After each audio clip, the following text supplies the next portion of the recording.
శ్రీ గురు చరిత్ర పారాయణ అధ్యాయం మరి మనకిప్పుడు 12వ అధ్యాయం. చిన్నతనం నుంచి కూడా మాకు భక్తిని, తర్వాత ఆధ్యాత్మిక జ్ఞానాన్ని, బ్రహ్మజ్ఞానాన్ని అలా అనుగ్రహించినటువంటి మా గురుదేవులైనటువంటి దత్తావతారులైనటువంటి పరమపూజ్య శ్రీ శ్రీ శ్రీ సుందర చైతన్యానందుల వారి యొక్క పాదపద్మాలకు నమస్కారం చేస్తూ మనం ఈ అధ్యాయంలోకి వెళ్దాం. ఇక్కడ సిద్ధపురుషుడన్నీ కూడా నామధారకుడికి తెలియజేస్తూ ఉన్నాడు కదా.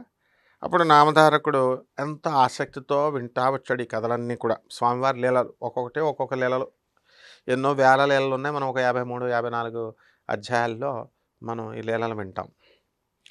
ఆ తర్వాత శ్రీ దత్తాత్రేయ స్వామి వారు రెండవ పర్యాయం ఎక్కడ అవతరించారు స్వామి? మళ్ళీ శ్రీపాద వల్లభ అవతారం అయిపోయింది అన్నారు. ఇప్పుడు రెండోసారి నృసింహ సరస్వతి స్వాముల వారిగా వచ్చారని ఎక్కడా అని అడుగుతాడు.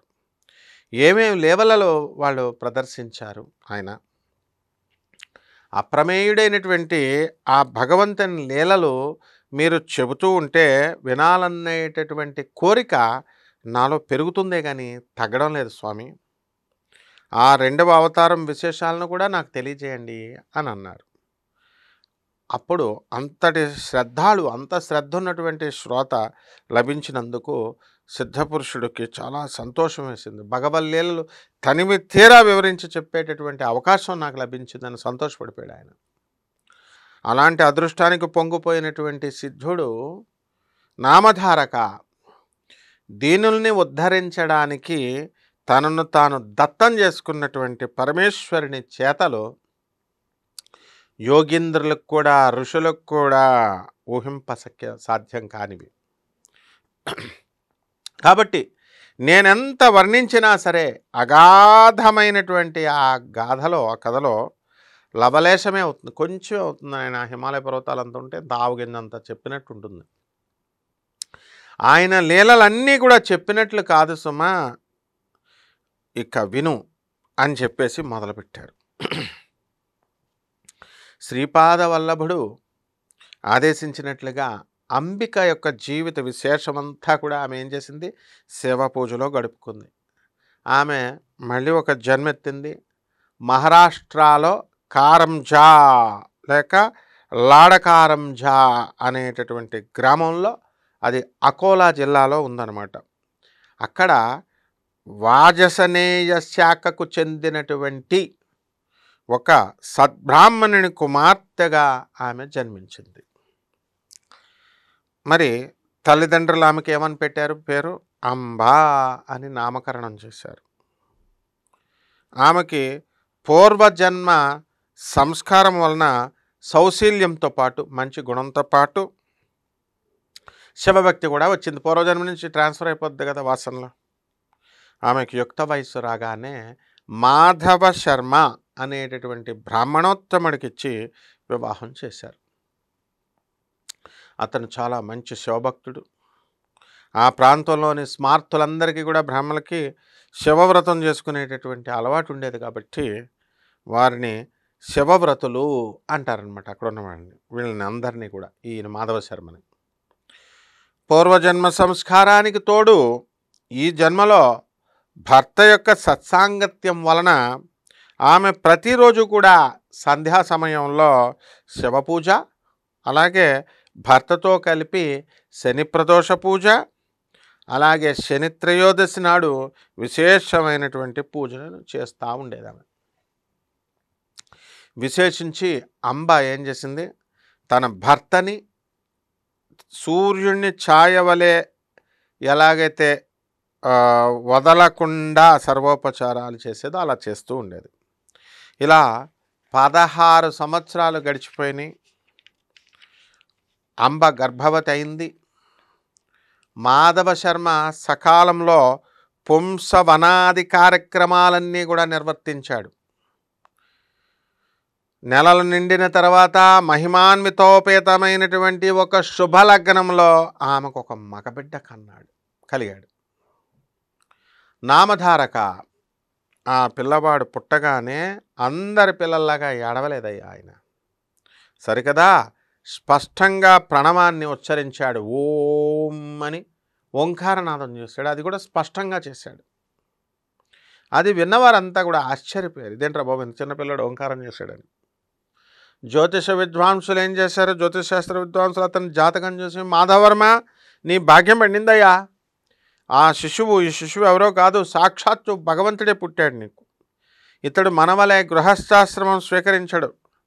చిన్న వయసులోనే సన్యాసాన్ని స్వీకరించి జగద్వంద్యుడవుతాడు. జగత్తందరికీ కూడా అందరి ప్రపంచం అంతా ఆయన్ని గౌరవిస్తుంది. గురువు అవుతాడు, జగద్గురువు అవుతాడు. ఇతని చరణాలు ధ్యానించినటువంటి భక్తులకు కామధేను అవుతాడు. అన్ని కోరికలు కూడా తీరిపోతాయి. ఇతని దర్శనం చేతనే పతితులు పావనులు అవుతారు. పాపాలు చేసినటువంటి వాళ్ళు పరమ పవిత్రులైపోతారు. ఇతనిని కన్నందువలన మీకు కీర్తి ప్రతిష్టలు, దివ్య సుఖాలు ఇవన్నీ కూడా మీకు లభిస్తాయి అని చెప్పేసి జ్యోతిష పండితులు, దైవజ్ఞులు చెప్పారు. మాధవ శర్మ ఆ విద్వాంసులందరినీ కూడా ఘనంగా దక్షిణ తాంబూలాలతో సత్కరించాడనమాట. సత్కరించి వారు సెలవు తీసుకుంటూ, మాధవ శర్మ, ఈ బాలునికి శ్రీసిద్ధులు దాస్యం చేస్తాయి. అష్టసిద్ధులు అంటాం కదా, ఈ అబ్బాయి దగ్గర పని మనుషులు పడి ఉంటాయి. అవి నవనిధులు పరిచారకులు అవుతాయి. నవనిధులు కూడా ఈయనకి సేవ చేసుకుంటాయి అని ఆశీర్వదించారు. ఆ పిల్లవాడు పుట్టిన వెంటనే ప్రణవాన్ని ఉచ్చరించిన సంగతి మొత్తం వాడవాడలా అంతా కూడా పాకిపోయింది.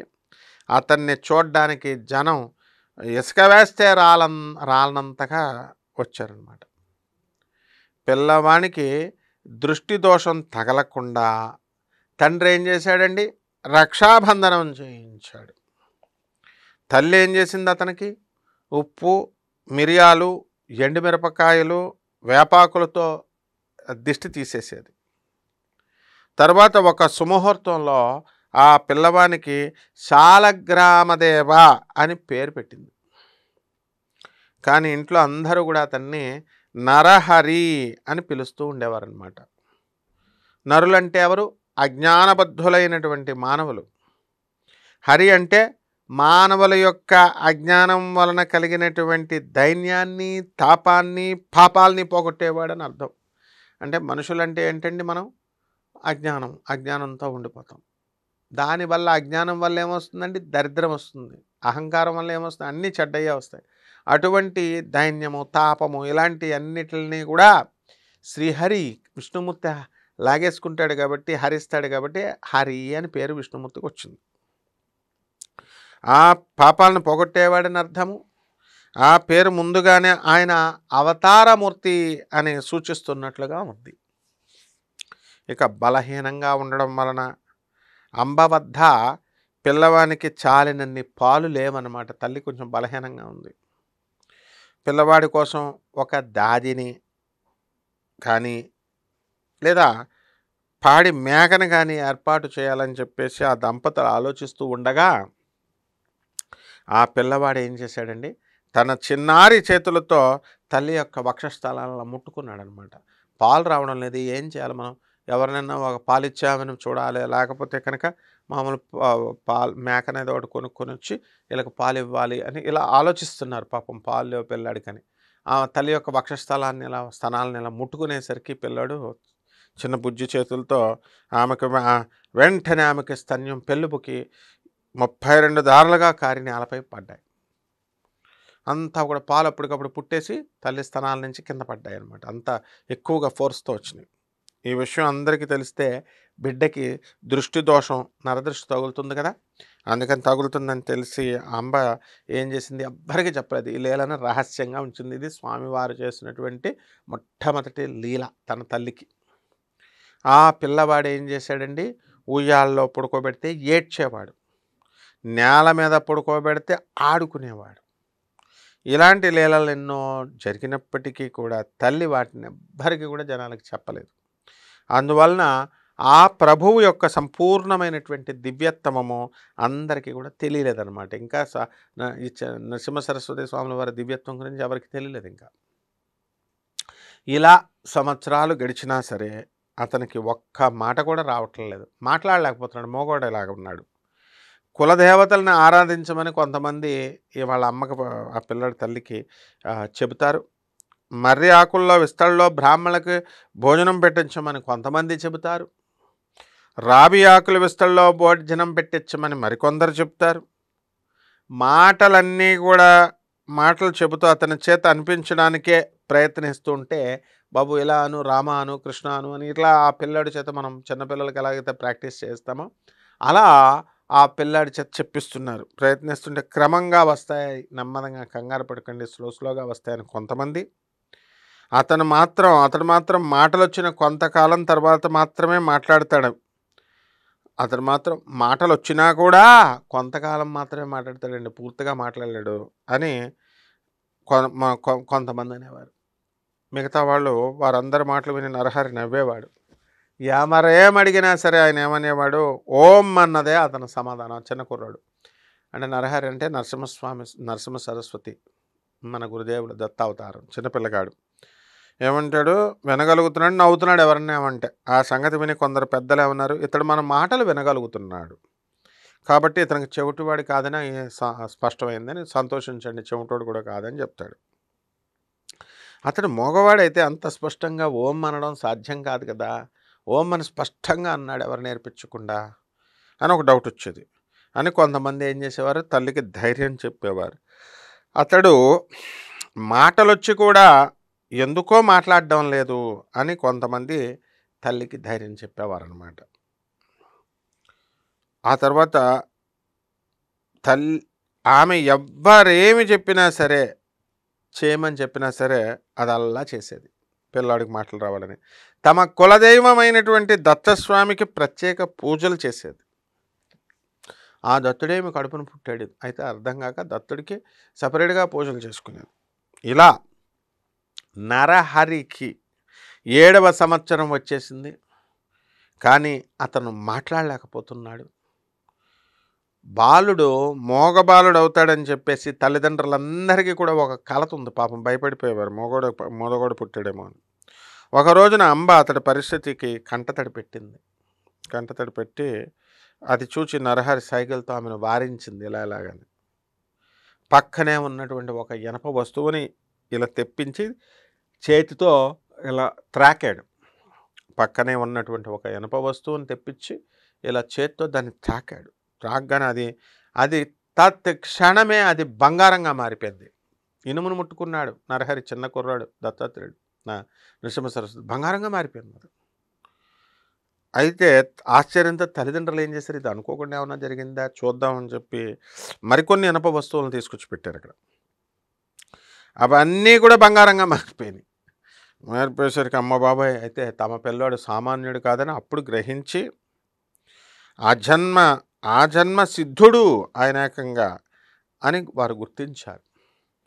అయినప్పటికీ కూడా ఆ దంపతులు అతడు మాట్లాడకపోవడం గురించి దిగులు పడుతూనే ఉన్నారు. అతడు వేదాధ్యయనం చేసి స్వధర్మాన్ని ఎలా పాలించాలన్నదే మాధవ శర్మకు ఉన్నటువంటి దిగులు. తల్లి ఒకరోజు అతన్ని అక్కును చేర్చుకుని ఏడుస్తూ ఉంది, కన్నీరు గారుస్తూ, నా కన్న తండ్రి, నీ మాటలు విని ఆనందించే భాగ్యం మాకు లేదారా అని పాపం బాధపడుతుంది. అది విన్నటువంటి నరహరి ఏం చేశాడండి, నవ్వి తనకు ఉపనయనం చేస్తే మాట్లాడతానన్నాడు. మొట్టమొదటగా ఆమెతోనే మాట్లాడతానని చెప్పేసి సైగల ద్వారా తెలియజేశాడు. ఇలా చెయ్యిది, నేను నీతోనే ఫస్ట్ మాట్లాడతా అని చెప్పాడు. ఆ సంగతి విని మాధవవర్మ ఆశ్చర్యపోయాడు. అతనికి ఉపనయనానికి ఒక శుభముహూర్తం నిర్ణయించి ఊరి వారందరినీ ఆహ్వానించాడు. అందరూ వచ్చారు. గ్రామస్తులందరూ కూడా అతడి ఆశలు ఆశలు అయిపోతాయి, వేస్ట్, ఈ డబ్బులు ఖర్చు వేస్ట్ అంటారు. నలుగురిలో తలవంపులకు గురువు అవుతాడని చెప్పేసి అందరూ అనుకున్నారు. ఎందుకు ఆ పిచ్చి కాకపోతే అతను అలా చేయడము, ఆ కుర్రాడికి మాటలు రావు, ఇతను పరువు పోతుంది ఊరిలో అంటారు. కొందరు పెద్దలు మాత్రమే అన్నారు, అయ్యా ఆ పిల్లవాడు గాయత్రి మంత్రం గనక ఉచ్చరించగలిగితే మనకేమి, లేకపోతే ఏమిటి, తర్వాత మనకు మాత్రం మృష్టాన్న భోజనం పెడతాడు కదయ్యా, కడుపు నిండా మంచి ఇష్టమైన పదార్థాలన్నీ పెడతాడు, ఘనంగా దక్షిణ తాంబూలాలు మనకు లభిస్తాయి అని చెప్పారు.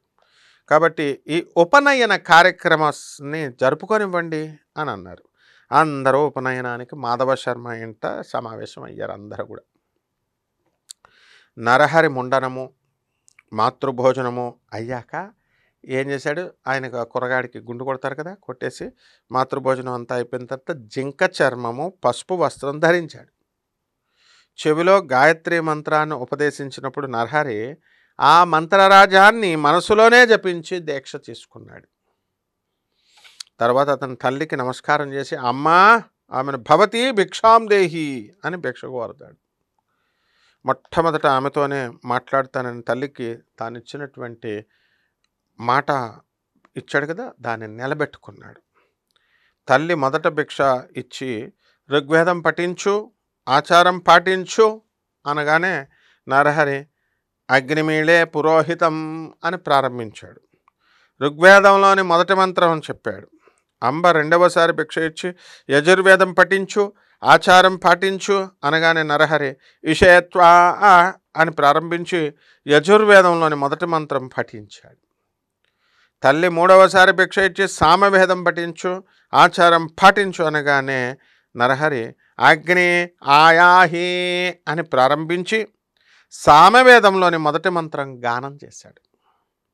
అది వినగానే తల్లిదండ్రులు ఆనందానికి, సభలోని వారి ఆశ్చర్యానికి అవధులు లేవు. వాళ్ళకి సంతోషం ఎక్కువైపోయింది. జీవితంలో మొట్టమొదటిసారిగా మాట్లాడడం, ప్రణవోచ్చారణ, తర్వాత వేద పఠనంతో కానీ చేయకూడదని చెప్పి నరహరి మరి అంతకాలం కూడా మాట్లాడలేదని అందరూ కూడా అనుకున్నారు. 3 భిక్షలు అయ్యాక ఆయన ఏం చేశాడు, 4వ వేదం కూడా చదివాడు. ఆయన భగవదావతారం అని చెప్పి తెలుసుకునే అక్కడ బ్రాహ్మణులంతా కూడా నమస్కారం చేశారు. సర్వశాస్త్రాలకు జన్మస్థానమైనటువంటి ఈ యొక్క ప్రభువుకి ఇది ఒక్కలోనిది కాదు అని తెలుసుకున్నారు. క్రతువు పూర్తిగా కావచ్చింది. మాధవ శర్మ దంపతులు అమితోత్సాహంతో ఉన్నారు.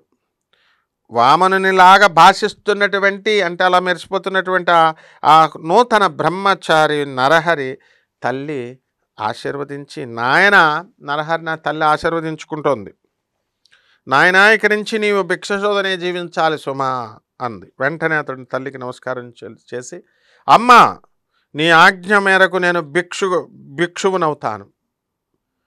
ఆది భిక్షువయ్యా అంటాం కదా, అలా నేను భిక్షువునవుతాను. నేను సన్యాసాశ్రమం స్వీకరించడానికి అనుమతించండి అని తండ్రి వైపు కూడా తిరిగాడు. ఆ మాటలకు ఆ తల్లి నివ్వెరబోయి దుఃఖిస్తూ, నాయనా ఒక్కగానొక్క మగబిడ్డవు, మేము 16 సంవత్సరాలు ఎంతగానో ఎదురుచూసి ఎన్నో వ్రతాలు ఆచరించిన తర్వాత నువ్వు పుట్టావు. తర్వాత 7 సంవత్సరాలు నువ్వు అసలు మాట్లాడనే లేదు. ఇంతకాలానికి పరమేశ్వరుని కృప వలన నేను చేస్తున్నటువంటి పూజలు వ్రతాలు ఫలించి ఈరోజే మొట్టమొదటిసారిగా నీ మాటలు వినగలిగాను నేను. అందుకు నేను సంతోషిస్తుండగా నువ్వు ఇలా అంటావేంటి? అప్పుడే నువ్వు ఇల్లు విడిచిపోతే మా గతేంటి అసలు? నువ్వు గృహస్థుడివై బిడ్డలు కలిగాక సన్యసించవచ్చు కదా అని చెప్పి బతిమాలింది. అప్పుడు నరహరి ఏం చేశాడు, తల్లిని కౌగలించుకొని ఓదార్చి, అమ్మా నా మాట విను, వివేకంతో ఆలోచించి ఈ వ్యర్థమైనటువంటి దుఃఖాన్ని తొలగించుకో. నేను ధర్మరక్షణ కోసం అవతరించాను. నీకింకా 4 బిడ్డలు కలిగి ప్రేమతో మీ సేవ చేస్తారు.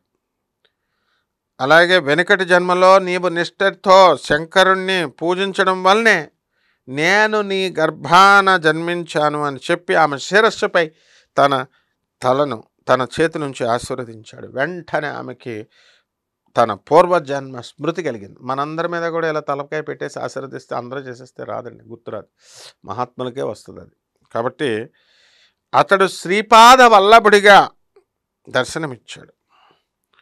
ఆమె వెంటనే ఆమె ఆనందంతో పరవశించిపోయి అతని పాదాల మీద పడి ఇలా అంది, స్వామి, పూర్వజన్మలో కుపుత్రవతి అయినటువంటి నేను ఆత్మాహుతికి పాల్పడినప్పుడు రక్షించిన శ్రీపాదవుడివి నువ్వే.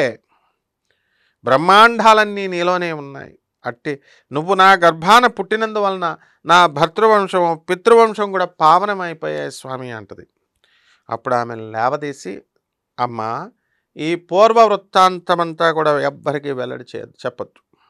నీకు ఒక రహస్యం చెబుతాను, గుప్తంగా ఉంచుకో, సీక్రెట్గా. నేను సంసారమంటని సన్యాసిని. నేను చేయవలసినటువంటి తీర్థాటనము మొదలైనటువంటి కార్యాలు ఎన్నో ఉన్నాయి. అవి నేను వీలులేనివి, రహస్యమైనవి. ఇప్పుడు నేను ప్రకటించలేను. ఇప్పుడు ఈ కర్తవ్యం నాకు తప్పదు కనుక నేను ఇంట్లో వీలు పడదు కనుక నువ్వు నాకు అనుమతిని ప్రసాదించు అని చెప్పేసి వాళ్ళ అమ్మని అడుగుతాడనమాట. ఆ విధంగా ఈ యొక్క అధ్యాయంలో మనకి నరసింహ సరస్వతి స్వాముల వారి ఉపనయనం జరిగింది. తర్వాత ఏం చేశారో మరి రేపటి వీడియోలో చూద్దాం. ప్రతిరోజు కూడా ఆంధ్రప్రభ ఛానల్లో మన యొక్క గురుచరిత్ర పారాయణ రోజుకొక అధ్యాయం వస్తుంది. పాత వస్తాయి చూసుకోండి వెనక్కి, కొత్తవి రోజుకోట అప్లోడ్ అవుతాయి. కాబట్టి జాగ్రత్తగా మీరు ప్రతిరోజు మిస్ కాకండి. ఈ వీడియోలను అందరినీ కూడా షేర్ చేసి చక్కగా ముందుకు తీసుకెళ్ళండి. దత్తానుగ్రహాన్ని పొందండి. శుభమస్తు.